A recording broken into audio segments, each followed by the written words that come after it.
You know, there are many monasteries across Spain. This particular monastery was built in 1301 by Alonso Pérez de Guzmán. He was a Spanish nobleman from up north, whose father was nobility, his mother was a commoner. So to prove his noble blood, he joined the military to fight against the Moorish people of the south in the late 1300s. As he grew close to death and knew he'd probably wind up in purgatory after he died, according to the teachings of the church in Spain at that time. So he had a monastery built with the idea that monks would pray for the souls of him and his wife to get them through eternity. The monastery was named for a famous man in the late 500s, early 600s named Isidoro of Seville, who was known for starting the very first seminaries across southern Spain, as well as public lending libraries, collection of books of known information of the time called encyclopedias. This monastery is significant in the 16th century because of what happened here as far as the Spanish Reformation.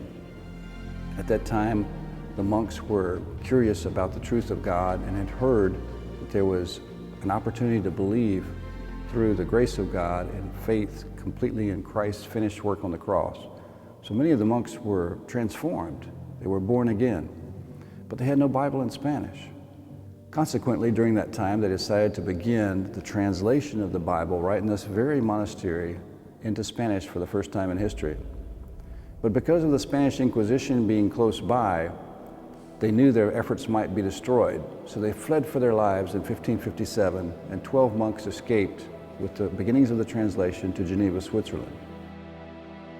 After a year in Geneva, they heard that Queen Elizabeth of London invited all European Protestant refugees to come to England for safety.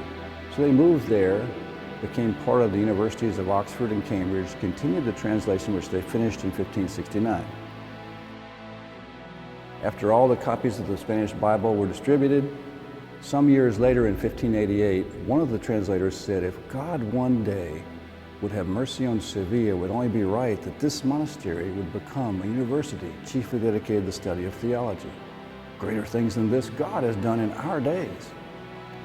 So here we are, 500 years later, praying that a group of international people would come together with the Spanish Protestant movement, only half of 1% of the population of Spain, to recover this monastery.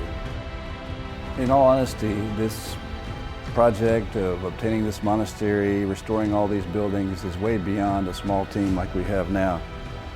We're telling you these things so that you would come together and join and be part of this great international effort to see these buildings recovered, restored, and put into place as a center of theological education, a place to strategize for evangelism, and also to plant churches throughout Spain, Southern Europe, and North Africa.